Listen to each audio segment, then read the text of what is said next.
안녕하세요. 경제 읽어주는 남자 김원석입니다. 반갑습니다.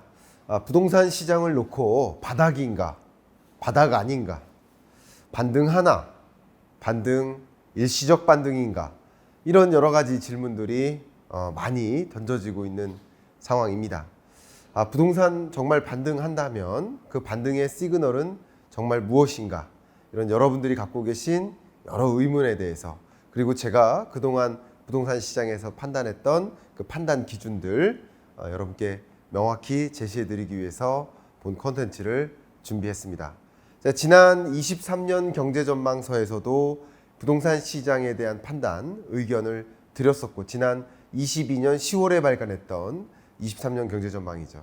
그리고 최근에 발간한 경제 읽어주는 남자의 15분 경제특강에서도 부동산 시장은 이렇게 판단하셨으면 좋겠다라고 의견을 드려왔는데, 이 드려왔던 의견이 또 어떤 것인지, 기조의 전환이 있는 것인지, 이런 질문들도 많이 주시고 있기 때문에 답변을 명확히 드릴 수 있도록 하겠습니다. 첫 번째 드는 그 질문은 부동산 시장 안정화란 무엇인가? 부동산 시장 안정화는 무엇입니까? 부동산 가격이 상승하는 것이 안정입니까? 하락하는 것이 안정입니까? 그 무엇도 사실상 부동산 시장 안정이라는 표현을 쓰기가 어렵지 않을까 생각합니다. 집을 갖고 있는 자에게는 집값이 오르는 게 안정인 것이고, 집을 갖지 못한 자에게는 집값이 떨어져서 집 살 만한 여건이 마련되는 것이 부동산 시장의 안정 아닙니까? 사실 저는 부동산 시장 안정화라는 표현을 쓰는 것을 개인적으로는 좋아하지 않습니다. 특히 부동산 정책의 방향은 가격 안정이 아니라 주거 안정이어야 된다. 가격을 올리고 떨어뜨리는 것은 특정 이해관계에 민감한 사람들, 이해관계에 해당되는 사람들에게는 앞에 말씀드린 것처럼 집값이 오르는 건 집을 가진 자에게 좋은 것이고, 집값이 떨어지는 것은 집을 못 가진 자에게 상대적으로 좋은 것이 될 수 있기 때문에 부동산 정책을 단행하는 정부의 의사결정은 집값 안정이 아니라 주거 안정이어야 된다. 그러면 저의 소견은 무엇이냐면, 주거 안정이라고 한다면 우리 가구를 두 가지로 혹은 세 가지로 구분을 할 수 있겠는데, 투자할 수 있는 투자자들을 또 분류를 할 수 있고, 또 1주택자라고 할 수 있는 자기 집 1주택자 이렇게 분류를 할 수 있고, 그리고 내 집을 갖고 있지 못한 임차인 이렇게 분류를 할 수 있을 것 같아요. 그러면 세 가지 분류의 우리 가구를 구분해 본다면 주거 불안이 가장 심각한 대상은 누굽니까? 주거 불안의 대상은 임차인인 거예요. 그럼 임차인이라는 관점에서 주거 안정 정책을 마련한다면 당연히 집값을 떨어뜨리는 것, 집값이 높게 유지되지 않도록 하는 것, 어느 수준으로 경착륙은 아닐지라도 연착륙을 유도해서 집값이 떨어져 주는 것, 그게 집값의 안정이라는 표현을 쓰는 게 맞지 않을까 하는 것이 저의 마음입니다. 또한 제가 생각하고 있는 우리 한국 경제가 당면한 가장 중요한 과제는 여러 가지가 있겠지만, 저는 개인적으로 저출산이라는 문제를 빼놓고 얘기할 수가 없다. 이미 제 경익남 시그니처 영상에서도 이 저출산 현상에 대해서 말씀을 드렸듯이, 저출산이 야기된 여러 가지 배경 중에 하나가 바로 높은 집값이기 때문에 우리 한국 경제를 놓고, 집을 보유한 자를 놓고 생각해 보면 집값이 오르는 게 낫겠죠. 다시 한번 강조하겠습니다. 그러나 그 특정 이해관계, 이해 집단을 대상으로 말씀드린 게 아니라 우리 한국 경제만을 놓고 생각해 본다면 가장 중요한 과제가 저출산이기 때문에 저출산이라는 문제를 극복하기 위해서는 집값이 떨어져 주는 것이 유리하다. 그래서 부동산 정책의 방향은 부동산 시장 안정화라는 표현을 쓰기 위해서라면 적정하게 집값이 안정화되는 것, 떨어져 주는 것, 경착륙까지는 아니더라도 연착륙스럽게 집값이 하향 안정화되는 것, 그게 저는 부동산 시장의 정책이어야 한다라고 생각하고요. 저는 그런 정치적 의견이 아니라 제가 생각하는 그 경제적 의견은 집값은 완만하게 떨어져 주는 것이 적당하다. 건설사를 위해서 혹은 제가 집을 갖고 있다고 해서 제 집값을 위해서 말씀드리는 것이 아니라 특정 이해관계를 떠나서 우리 한국 경제만을 생각해 본다면 집값은 적정한 수준으로 하향 안정화되는 것이 적절하다라는 것이 저의 의견입니다.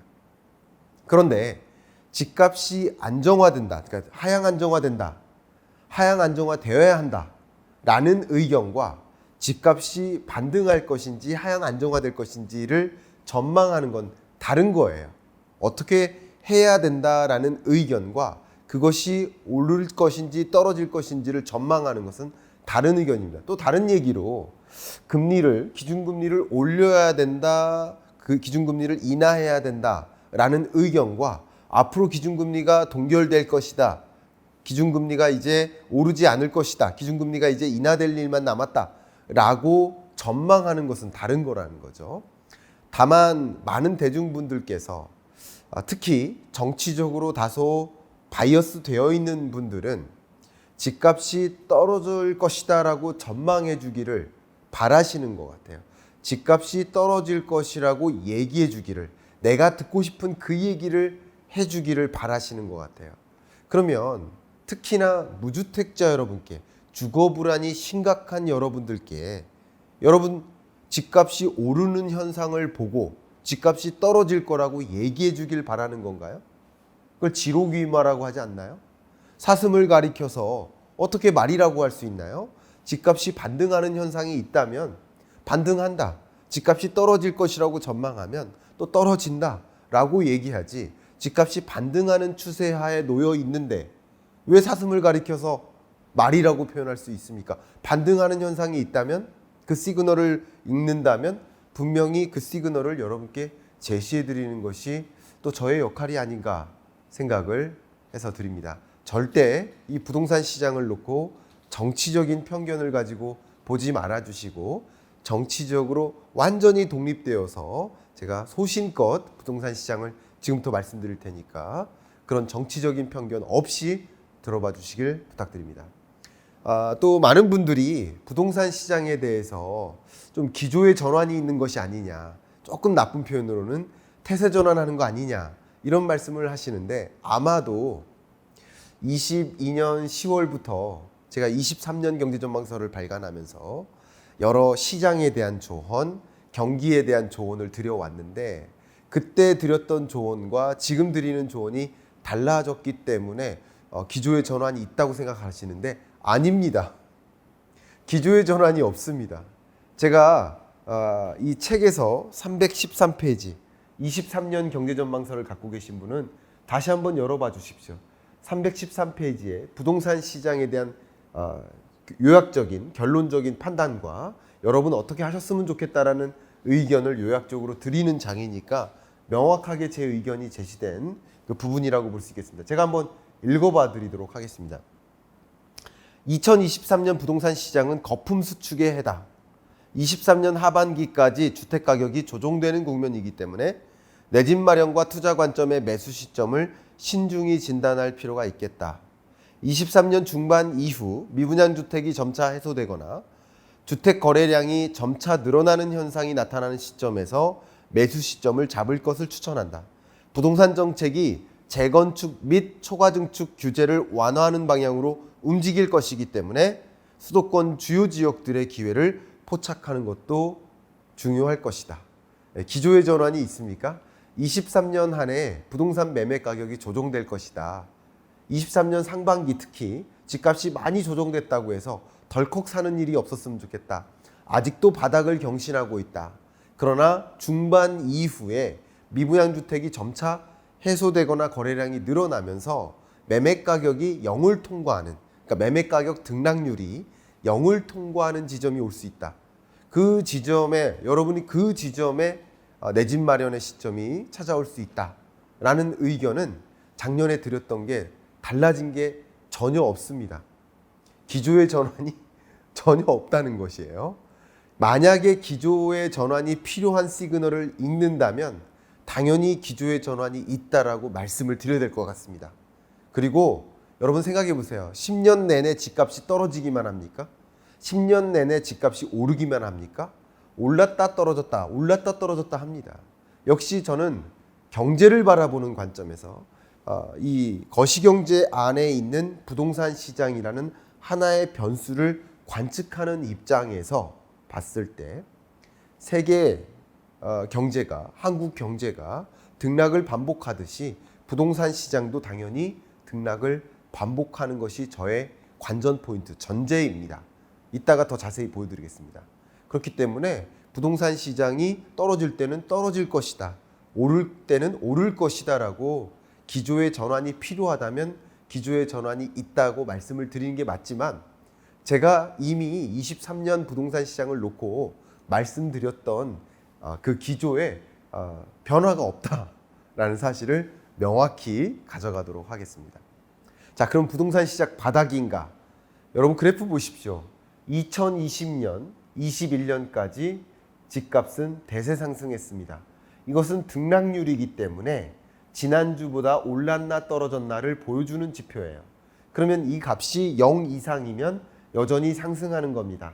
그런데 22년 중반 이후 집값 등락률이 0 밑으로 떨어지기 시작했죠. 이게 뭡니까? 하락하는 구간이에요. 그 하락률이 마이너스 0.48%를 찍었어요. 이게 등락률의 저점입니다. 저점을 찍고 제가 오늘 아침에 이 값을 업데이트하고 왔는데 마이너스 0.48%에서 마이너스 0.07%까지 올랐습니다. 마이너스 0.07%에서 이 부동산 시장은 보시는 것처럼 나름의 사이클이 있죠. 올랐다가 떨어졌다 하는 사이클이 있죠.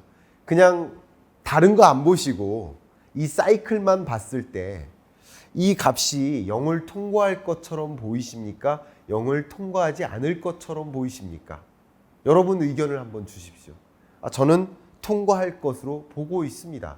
그리고 그 통과하는 지점이 23년 하반기다라고 볼 수 있고요. 그 통과하는 지점이 바로 매매 가격의 저점인 거죠. 바닥인 거죠. 아직은 바닥이 아닙니다. 23년 상반기까지는 조심스럽게 말씀드리면 바닥 안 온다. 바닥은 23년 하반기에 온다라고 저는 관측을 하고 있습니다. 물론 저의 전망이 틀릴 수도 있겠지만 어떤 견지에서 제가 그렇게 시장을 바라보는지 그 견지를 들여다보시고 근거를 들여다보시고 그 근거가 계속 바뀌는지 그 여러 가지 요소들이 기조에 변화가 있는지 스스로 판단을 하셨으면 좋겠다라는 의견을 드립니다. 자, 가격이 어떻게 변화한지를 말씀드릴게요. 이렇게 말씀드릴게요, 여러분. 한 반에 10명의 아이들이 있어요. 근데 10명의 평균 성적이 떨어지고 있어요. 그럼 떨어지는 거죠. 근데 만약에 한 명의 성적이 많이 올라가고 있어요. 그러면 바닥입니까? 아니죠. 그럼 2명의 성적이 오르고 있어요. 그럼 어떻습니까? 그러면 성적이 오르는 겁니까? 아니에요. 8명의 성적은 떨어지고 있는데요. 그럼 3명, 5명의 성적이 오르고 있어요. 5명의 성적은 여전히 떨어지고 있어요. 그럼 어떻습니까? 그럼 거의 전환점 아닙니까? 그 전환점이 언제죠? 0을 통과하는 지점이죠. 근데 만약에 5명이 아니라 6명의 성적이 오르고 있다. 그때부터는 뭐라고 할 수 있어요? 상승한다고 얘기할 수 있겠죠. 만약에 10명의 성적이 오르면 정말 말 그대로의 대세 상승장이라고 볼 수 있겠지만 10명의 성적까지는 아니더라도 6명의 성적이 올라서 10명의 평균 성적이 오른다면 그것은 성적이 오른다라고 설명할 수 있겠죠. 근거를 제시해 드리겠습니다. 이게 5월 22일자 기준의 조사 기준입니다. 이 위에 부분이 상승 지역이에요. 보시는 것처럼 금주 상승 지역 22일 기준으로 화성, 송파구, 과천, 강남구, 성남, 수종구, 논산. 근데 22일이 아니라 7일 전, 15일 전까지만 해도 두세 개. 그리고 그로부터 일주일 전에는 하나도 없었어요. 매매 가격이 상승으로 전환된 지역이 하나도 없다가 점차 생겨나서 5월 22일 기준으로 6개가 등장했고 5월 29일 기준으로 대략 10개의 구가 또 등장했습니다. 점차 상승으로 전환되는 지역의 숫자가 많아지고 있는 거야. 이해 가시죠? 서울시만 보겠습니다. 서울시의 여러 구별 가격 등락률을 보여드리는데 특히 22년 12월이 가장 맨 위에 있죠. 그 지점에는 짙은 파란색이 많죠. 이게 등락률의 저점이라는 것이 가장 강하게 떨어지는 지점이라는 거예요. 근데 그 파란색이 점차 흐릿해지다가 하얀색에 가까워지죠. 하얀색은 거의 변화가 없다라는 거예요. 그러다가 제가 빨강색으로 표시했습니다. 송파구는 5주 연속 플러스로 전환됐고요.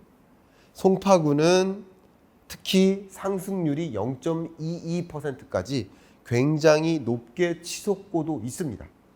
그 다음 강남구의 경우에는 3주 연속 플러스로 반등한 모습이고 또 최근 종로구도 플러스로 전환됐습니다.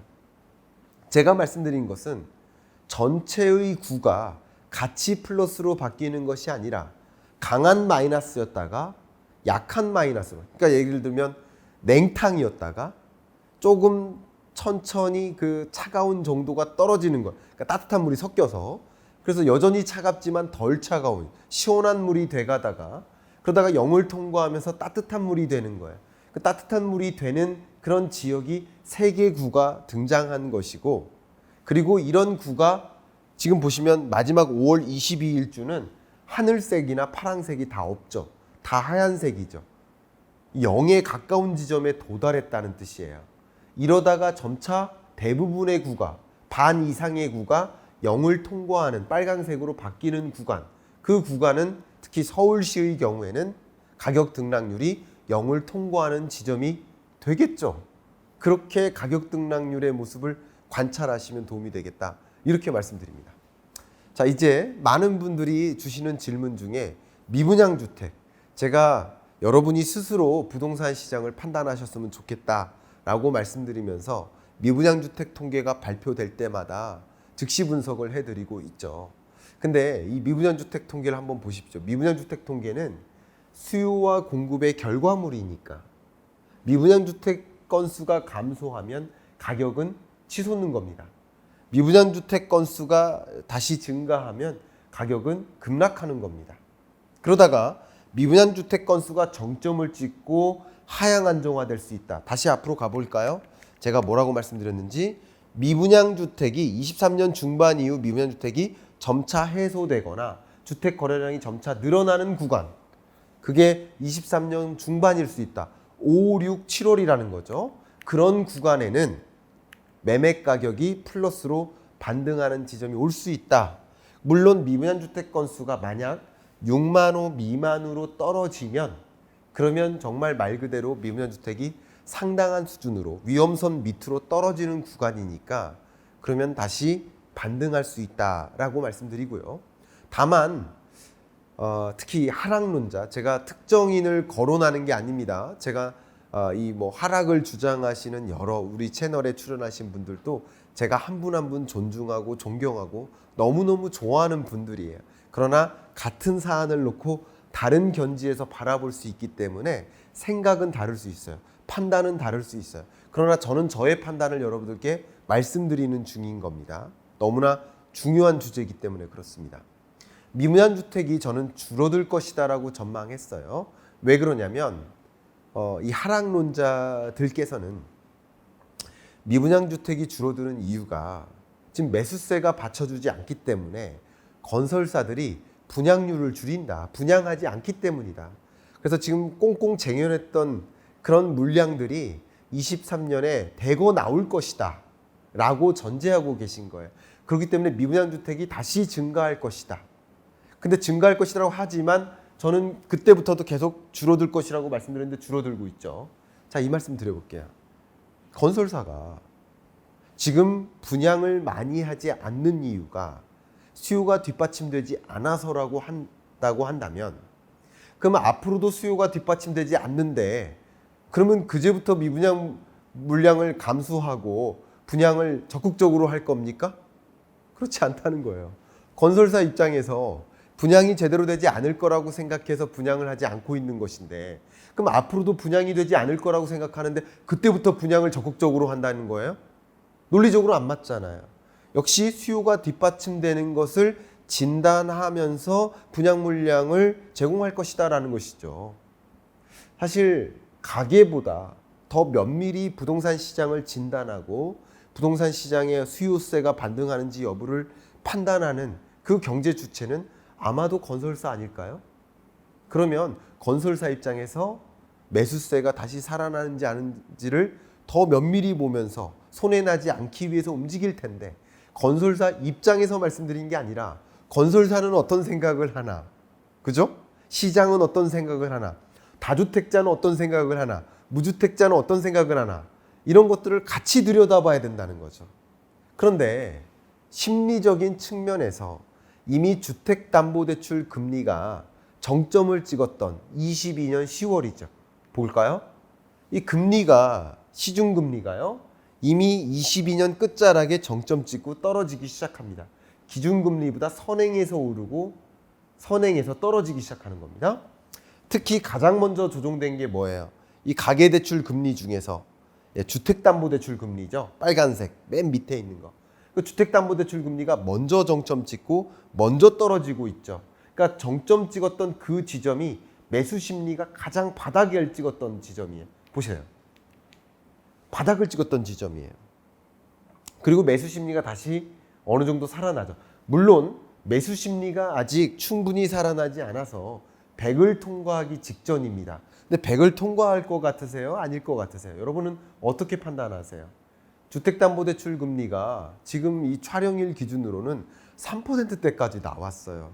그러면 여전히 높은 금리라고 생각하실 수도 있지만 이 정도면 괜찮은 가격이야. 집가격. 그리고 이 정도면 괜찮은 금리야라고 생각할 가능성이 높아요. 왜냐하면 22년에 만났던 우리들의 주택담보대출 금리나 여러 금리들은 20년, 21년과 비교하기 때문에 높은 금리라고 판단하는 거예요. 그러나 역시 23년에 만나는 금리는 22년과 비교할 가능성이 높기 때문에 이 정도면 낮은 금리라고 생각할 가능성이 높아요. 절대적인 이 주택담보대출 금리는 높은 거 맞습니다. 높다고 생각합니다. 그러나 주택담보대출 금리가 훨씬 높았었던 1990년대, 2000년대, 2020년 이전, 그때는 그럼 매수 수요가 안 일어났었다는 뜻이에요. 절대적인 금리로만 보는 것이 아니라 최근에 경험했던 금리와 비교해서 우리의 매수 심리가 얼마나 자극되는지를 봐야 된다는 거죠.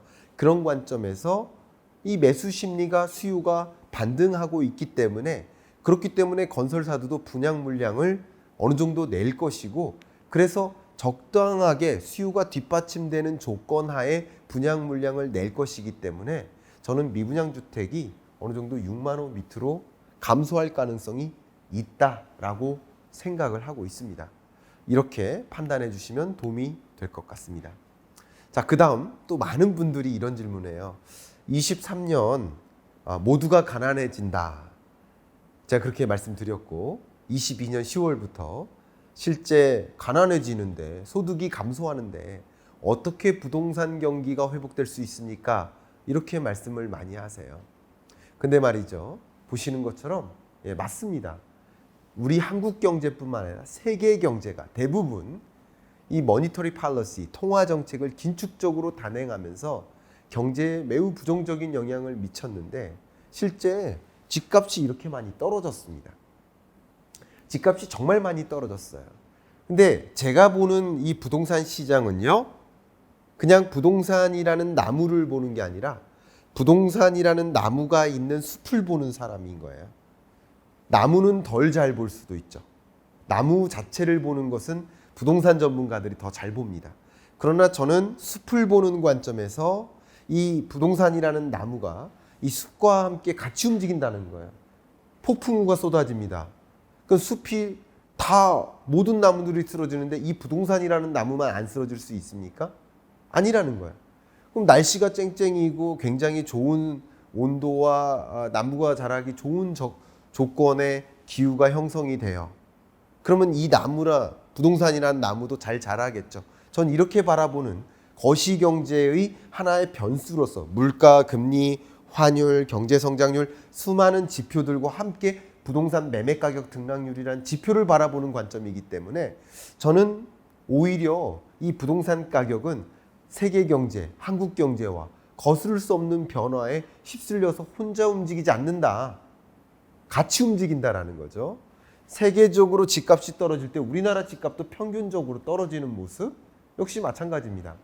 근데 소득이 감소하는데 어떻게 부동산 경기가 회복된다는 말입니까? 근데 제가 드린 말씀은요. 소득이 감소한다고 부동산 경기, 부동산 매수세가 안 살아나는 게 아닙니다. 그러면 2020년에는 소득 감소 없었습니까? 제가 여러분께 여쭤볼게요. 2020년에 극도로 소득이 감소했었거든요. 자영업자들은 굉장히 힘들었었거든요. 근데 왜 부동산 경기는 폭발적으로 상승했습니까? 사실은요. 그 내 집 마련 수요, 특히 내 집 마련이라든가 무주택자들이 매수하는 매수세, 이것이 집값을 결정짓지 않고요. 다주택자나 투자자들이 집값을 결정짓는 경향이 강합니다. 그래서 돈의 이동을 보셔라라고 말씀드린 거예요.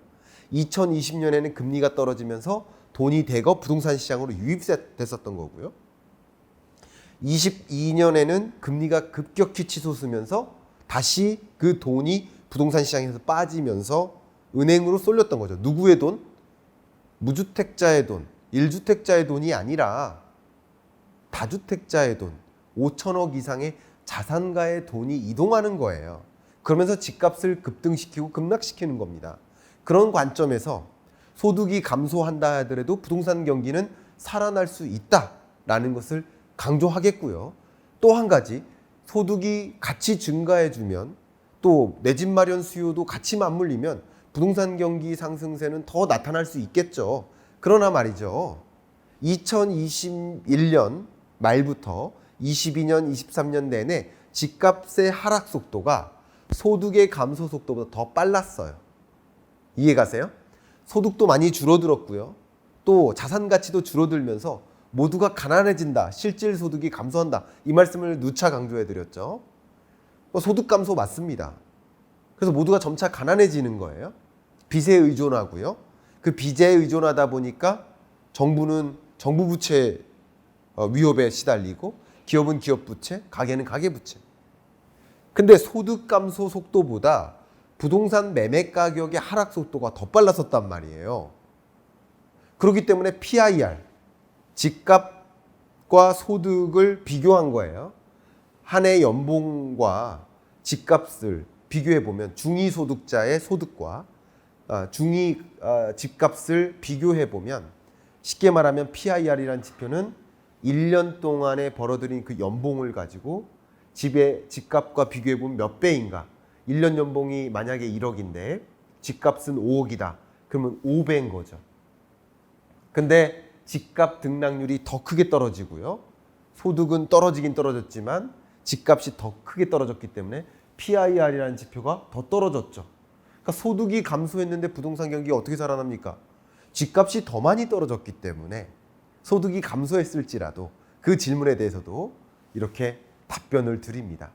22년 11월 기준으로 봤을 때는 서울의 경우 돈을 한 푼도 쓰지 않고 연봉을 다 모아서 12년이 걸려서 집을 살 수 있는 시대가 있었지만 지금은 10년으로 단축됐다는 것이죠.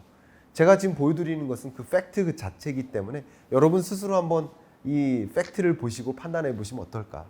자, 마지막으로 여러분들이 많이 주시는 질문이 경기 침체와 부동산 경기. 물론 경기 침체가 아니고 경기가 호황이면 부동산 경기에는 더 긍정적일 수 있습니다. 그러나 경기가 꺾인다고 해서 부동산 경기가 반드시 꺾이는 게 아니라는 걸 강조하고 싶고요. 또 한 가지는 이 주식시장은 경기에 선행한다고 말씀드렸죠. 23년 중에서도 23년 상반기가 가장 안 좋습니다. 그럼 23년 상반기가 경기의 바닥이라고 한다면 주가의 바닥은 22년 하반기라고 했죠. 제가 22년 10월이 주가의 바닥이다 라고 말씀드렸고, 그 이후에 주가는 회복은 되지만 어쩌면 그 박스권에 갇혀 있을 것이다, 이렇게 설명을 드렸어요. 그러니까 주가는 선행해서 먼저 빠지는 거고 집값은 수행에서 빠지는 것이다. 경기의 바닥은 23년 상반기고 주가의 바닥은 22년 하반기고 집값의 바닥은 23년 하반기다. 라는 것은 기조의 변화가 없습니다. 경기라는 것을 한번 본다면 이미 월드뱅크나 OECD가 다 똑같은 방향, IMF도 똑같은 방향으로 제시했지만 세계 경제 성장률이 23년 2.7% 그리고 24년 2.9%로 23년 하반기부터 점차 반등한다. 회복세가 매우 더디지만 반등한다. 이렇게 전망했고요. 한국은행도 23년 상반기가 유독 안 좋고 하반기는 상반기보다는 낫다. 그러니까 상저하고라고 표현하지만 저는 상극저, 하저 둘 다 저지만 상반기가 더 극단적으로 저에 해당된다. 그리고 상반기가 저점을 뒤로 하고 점차 회복되는 구간이고 24년은 그나마 낫다. 경기 침체와 부동산 경기라는 관점에서 상반기가 저니까 하반기는 부동산의 바닥이라고 경기라는 관점에서 해석할 수 있고요. 경기 침체와 부동산 경기와 관점에서 생각해봐도 경기가 급격히 바닥을 찍는 구간은 23년 상반기겠구나. 그러면 하반기 24년은 그나마 낫겠다라는 이 전제하에서는 부동산 경기도 이제 어느 정도 뚜렷한 상승세는 아니다. 20년, 21년처럼 대세 상승은 아니다. 그러나 완만하게 0을 통과해서 반등을 가져가는 구간은 올 것이다. 이렇게 판단하고 있습니다. 제가 경제 읽어주는 남자의 15분 경제 특강에서도 이 부동산 시장을 바라보는 여러 포인트들을 말씀드렸는데 지금 제가 여러분께 드렸던 이야기는 그 포인트들을 중심으로 해서 여러분이 주시는 많은 질문들, 그 질문에 대해서 충분히 소신껏 답변 드리는 그런 자리로서 생각을 해주시고요. 23년 하반기에 부동산 시장의 모습을 관전하시는데 이런 포인트들을 가지고 관전해 보시면 어떨까 하는 의견을 여러분께 드리면서 이번 주 경제 읽어주는 남자 마무리하겠습니다. 감사합니다.